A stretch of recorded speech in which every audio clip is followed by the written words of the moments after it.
Hello there. I am kicking off a special series for this year to address the monumental challenges that have been facing us, and especially facing leaders of this year.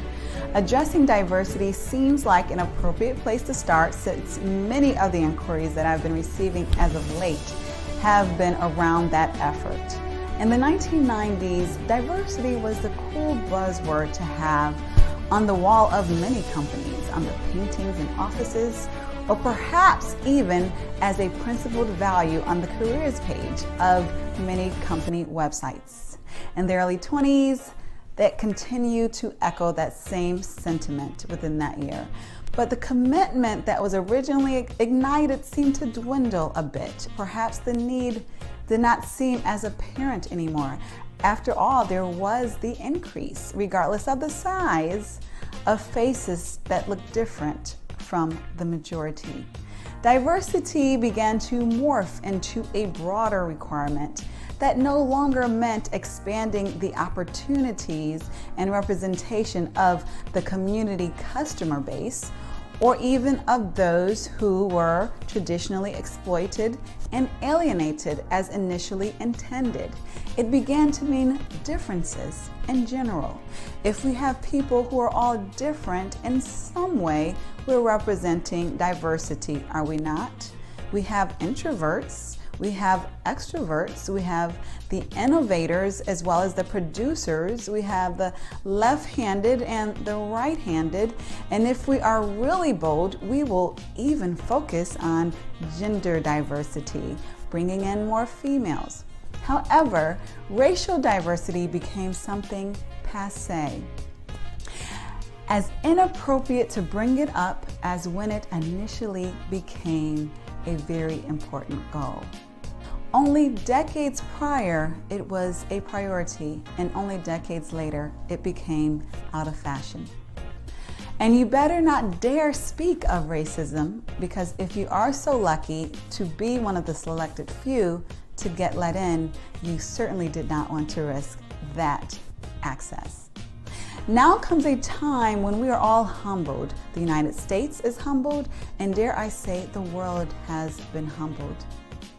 The egregious, painstaking, and monstrous pandemic, also known as COVID-19, has given everyone, all of us, a grand spanking.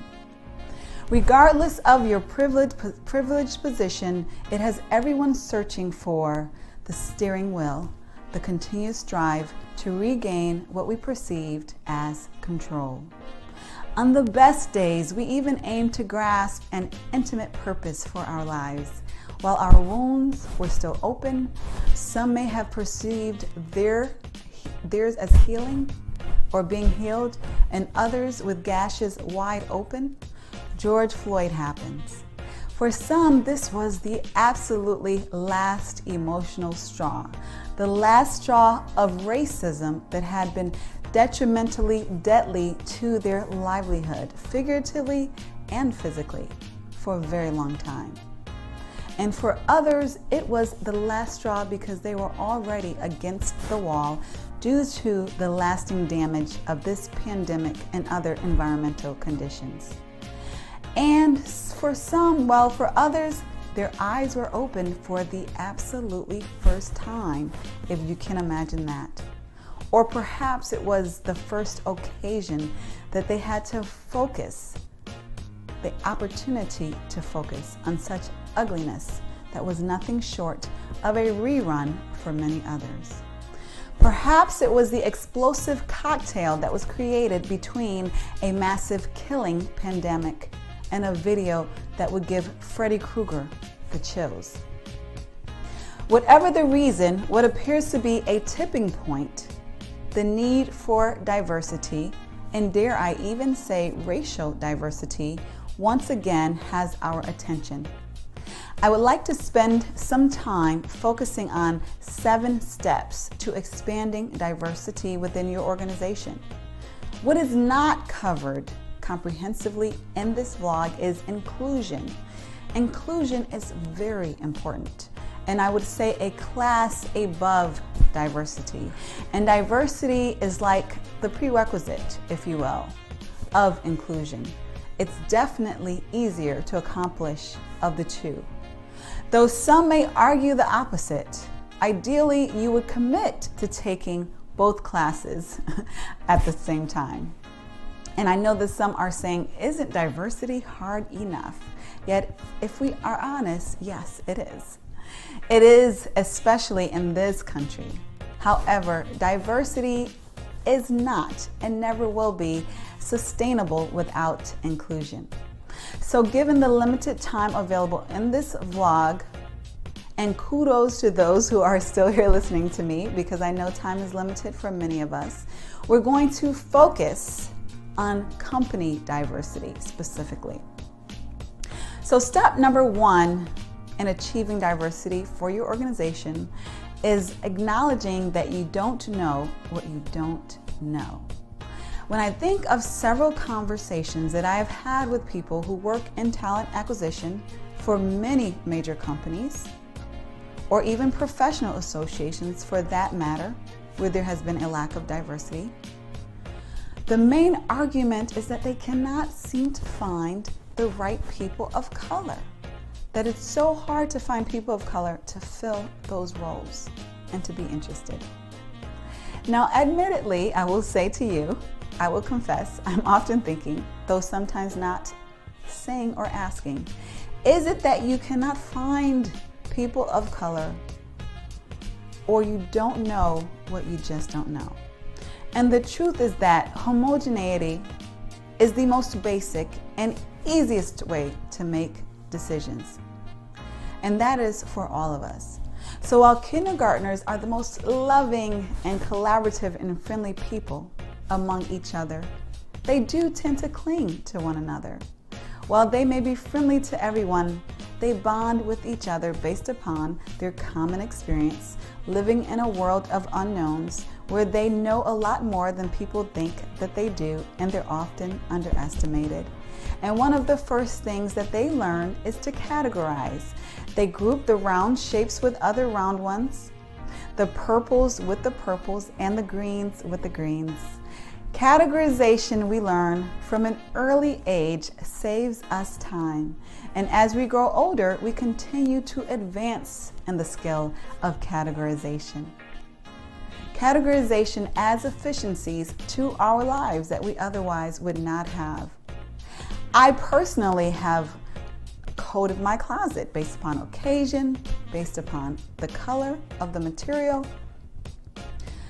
And even when we are found of people who are not like ourselves, most of us, if we're honest, we tend to categorize. Since kindergarten, we have gravitated to those like us because it is more comfortable. And that is what we tend to do, categorize. Given that, considering the context in which we live, and I know that many people reading this blog or listening to this vlog are not in the United States. And I'm specifically referencing the United States and other countries that have been developed based upon economic racism for their foundation, and of course subsequent racial disparities. So in this context, obviously that is expounded. But we are humans, and if we are humans and of human nature, we tend to feel more comfortable around those who either share experiences with us or look like us. And it's our normal tendency to categorize them in ways that we would expect to or not expect to in a knee-jerk fashion. And so this knee-jerk reaction of categorization also is the way that we will typically hire those who are like ourselves. Why would anything more or less than that be expected? And then you put that in the context of an economically driven, racially disparaging tradition, and you have what we have today, and that is a racism pandemic in a world that may ironically deem themselves as post-racial.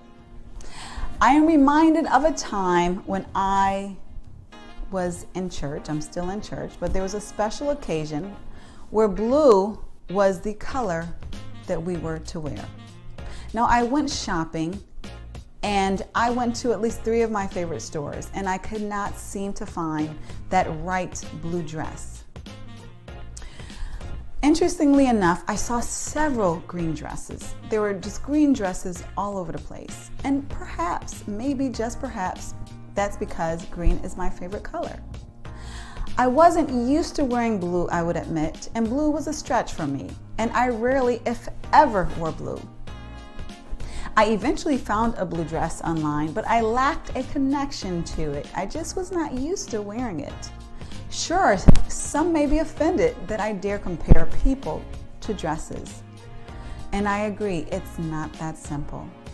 Though what is that simple is that we are emotionally driven beings. Oftentimes we believe that we're making sound, objective decisions when we're doing nothing of the sort. We're simply responding to what feels the most familiar, the most emotionally comfortable. And some of us call it a gut feeling. Dare we not trust our gut in this modern era of self-actualization? Even in this proclaimed era of self-actualization, we must be open to learning from others in order to achieve greatness. I don't know Spanish very well, so I'm taking Spanish classes. I get help from my Spanish friends, and I don't assume that there's no use for Spanish simply because I don't know how to master the language yet. And so let's not assume that there is no need to attempt diversity simply because you haven't yet mastered it. Be open to learning from others, even if you have achieved greatness in specific areas. What many do not know is that diversity takes significant effort. While I love diverse environments and novel experiences, this is not the norm. Most people of all races prefer what is familiar. Familiar is more comfortable. Comfortable is convenient. And this leads us to number 2. Get comfortable with being uncomfortable. If you are genuinely desiring diversity within your organization, you're going to be uncomfortable at times. You may be uncomfortable when they have personal stories to which you cannot relate. You might be uncomfortable because they don't get your jokes. You might be uncomfortable when they disagree with your seasoned and tenured opinion. If you're at the most elementary stages of racial and cultural diversity, you may even be uncomfortable by such superficialities as the differences of foods that they eat, or the differences in their hair, and even maybe their skin. Though if you are genuinely hoping to work in a diverse work environment, you will be comfortable with your lack of comfort and with being uncomfortable until you become more comfortable. The third step, which has been implied already, is to not trust your gut. Do not trust your gut when it comes to increasing diversity within your organization. I know this sounds counterintuitive from everything that you have learned regarding how to live and how to make decisions. However, when building diversity, it is selfish and downright dangerous to rely on your gut. In this modern era, thankfully, we have access to more objective tools and data than we ever have in the past. When hiring and promoting, we should use assessments and simulations to help us make objective decisions. Such tools help us to analyze the quality of talent that is not subjectively based, but based on relative subject matter expertise and performance ability. Now let's get to step number 4. And step number 4 is knowing your community.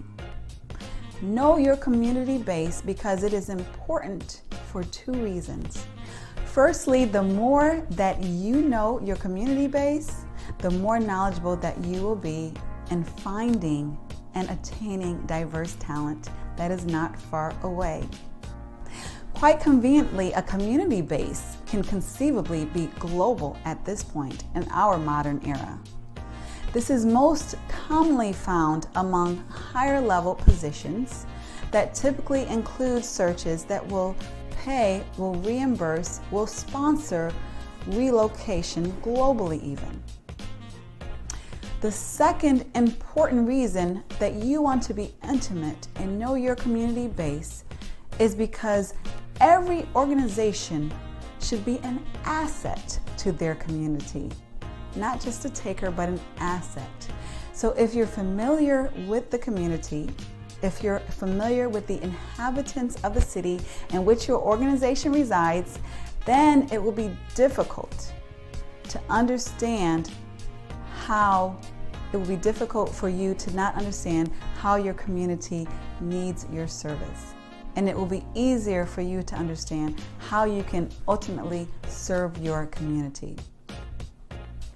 Knowing your community base will help you not only to better your community, it will help you to know the diverse representation that exists within it for your organization, to tap into it, to obtain diverse talent that exists right there underneath your nose. Now, step number 5 is to know your customer base. Now, I know this is common knowledge in marketing, but oftentimes some organizations still tend to ignore what their company base is composed of. Many organizations have taken advantage of researching their customer base, but if you have not, I encourage you to do so. So when a workforce lacks the diversity and the thought perspective that is represented within their company base, or within their customer base, then selling and serving that customer audience places them in a disadvantage to do so. So it's important to know your customer base, because then you will know how to best serve and attract and continuously attract those who are interested in what you have to offer. Step number 6 is to make diversity a priority.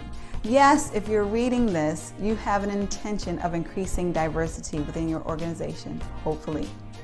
But it's not only important to have an intention to increase diversity, it's important to make it a priority. Why is this important? Because as we know, most of our days are fully occupied. They're busy. We're rushing to make deadlines, working positively toward various goals, and placing effort based upon the priorities, yes, the priorities of our organization. So there are some things that we will never get to, even though they're on our list. There is never a time when we get to do everything that we want to do, but we focus on what is prioritized at the highest by our leadership. We ensure that diversity is a priority by setting direct goals tied to it. In many areas of talent and HR especially, we want to move more qualitative to more non-numerical, sophisticated ways of measuring performance. However, quantitative measurement is needed when there is a lack of sophistication to do otherwise. And for most organizations, such sophistication regarding diversity just is not there. And so we still need to quantitatively measure the diversity progress. Also, dare I say, quantitative data is still king among most C-suite layers of top organizations. If diversity is a priority, then it will be measured.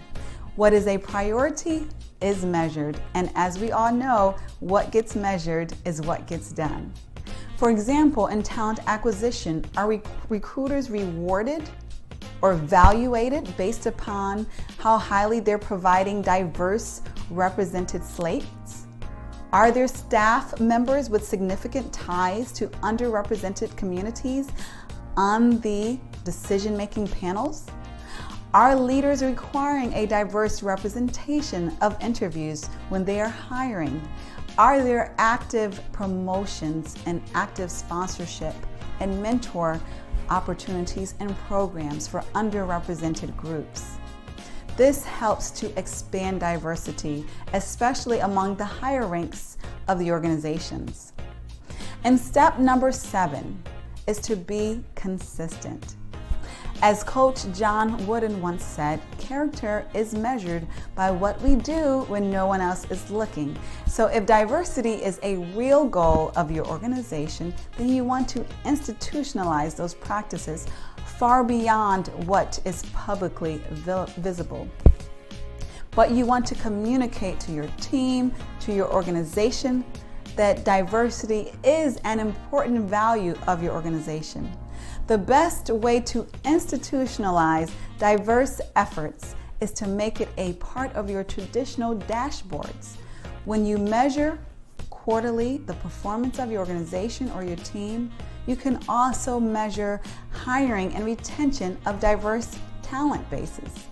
In addition to lag measures, you can also use lead measures that proactively link efforts to diverse outcomes, including recruitment and internal inclusion efforts.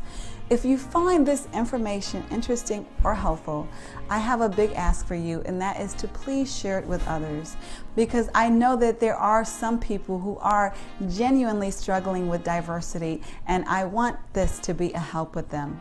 So share with those, especially those leaders who you believe would benefit from this information, and have a phenomenal day.